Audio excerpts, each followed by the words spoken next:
Foreign Minister, welcome to the program.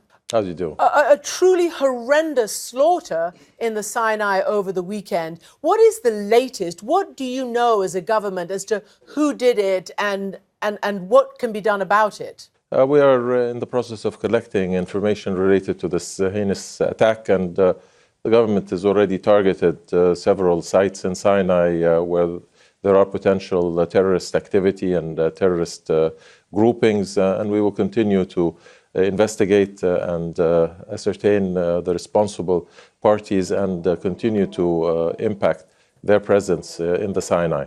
So are you surprised that there's been no claim of responsibility?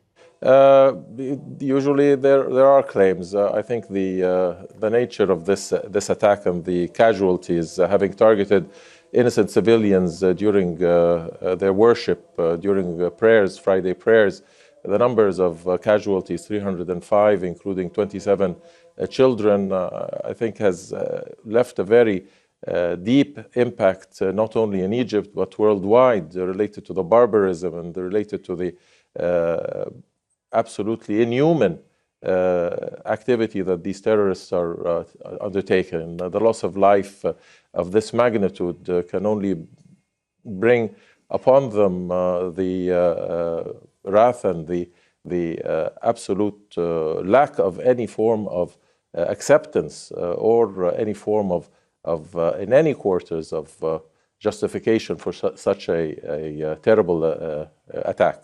Can you tell us the sort of mechanics of how that many people were killed? I mean, people went into the mosque with automatic weapons, but were they killing people as they came out? I mean, how does that many people get killed? The initial investigation has ascertained that there was a limited explosion inside the mosque, and as the worshippers were fleeing the site, they were surrounded by terrorists with arms who were shooting those who were fleeing the site. There was a very heavy exchange, a heavy utilization of firepower, and that resulted in the very high number of casualties. So obviously the focus is on the government and what the government should have known about it and what the government can do to prevent this happening again. It's not the first attack in the Sinai, and obviously since the attack, people have been saying that they had been warned several things. Don't collaborate with the government as they crack down in this region, and don't come and do these worships, being as they're Sufis. Did the government receive these warnings, and do you accept that you didn't do enough to protect these people?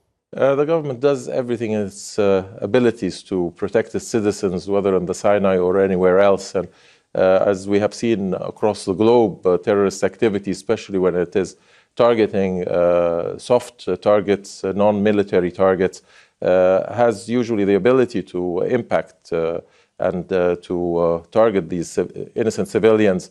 It is a matter that must be addressed from the perspective that no government is able to protect each and every of its citizens, but we must do our utmost to deal with the terrorist threat and to eradicate the terrorist threat through the utilization of our own intelligence abilities, but also through the cooperation and the assistance of our international partners. This is, I think, a very vital issue related to the international community's dedicated war against terror.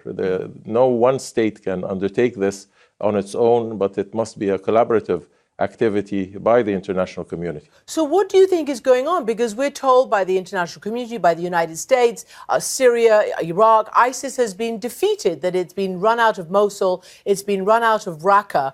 I mean, what do you think is going on then? Why is this happening still in the Sinai? Well, we have warned on many occasions that as the international community has been successful in eradicating and pushing out ISIS from Iraq and Syria, that there is a potential that some of the foreign fighters that have fled those areas of conflict might infiltrate other parts of the region, whether Egypt, Libya, and sub-Saharan Africa. And I think those warnings were quite justified, and we are seeing an increased level of foreign fighters that are crossing borders, that are fleeing areas of conflict in Syria and Iraq, and winding up in various parts of Africa. Let's move on to Yemen. I'm wondering whether you think Yemen may one day produce the kind of blowback that we're seeing in Sinai and elsewhere. And what do you make of the blockade that's been on the country and the fact that it's been lifted after 3 weeks now? The Saudi have lifted partially a blockade and aid has gotten through. What is your reaction to that?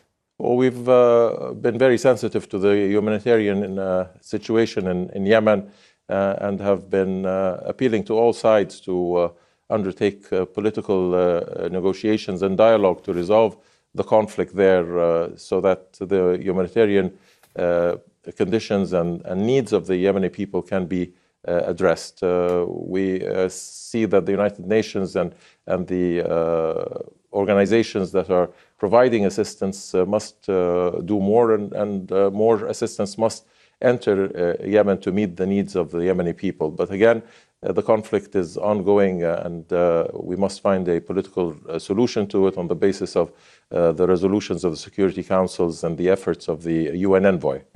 Can I just turn a little bit to relationships with the press? As you've seen, President Trump tweeted about CNN International over the weekend, and we were actually kind of shocked to see your own foreign ministry spokesman tweeting about the attack in the Sinai, saying, as usual, deplorable CNN coverage of Sinai tragedy today.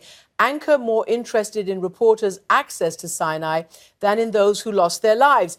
I guess I need to ask, do you support that kind of tweet against us? Because we have, and many journalists have really applied many times to have embeds with your forces to try to cover what's going on in the Sinai, and we have been denied. So I just need to know from you where you stand on the free press trying to do its honest job. Well, the free press is a very important institution, whether local Egyptian press or the international press. I hope you will recognize that Sinai and that area of Sinai is an area of military activity and conflict, as we have seen.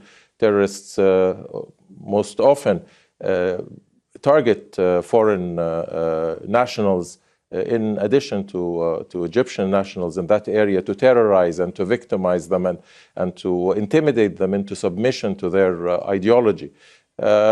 Always a free press is certainly acceptable, but I think in this particular circumstance, and I have to say, commend today's reporting by the CNN that displayed more the carnage and the devastation that occurred and highlighted those who have lost their lives and the dimensions of this barbaric attack.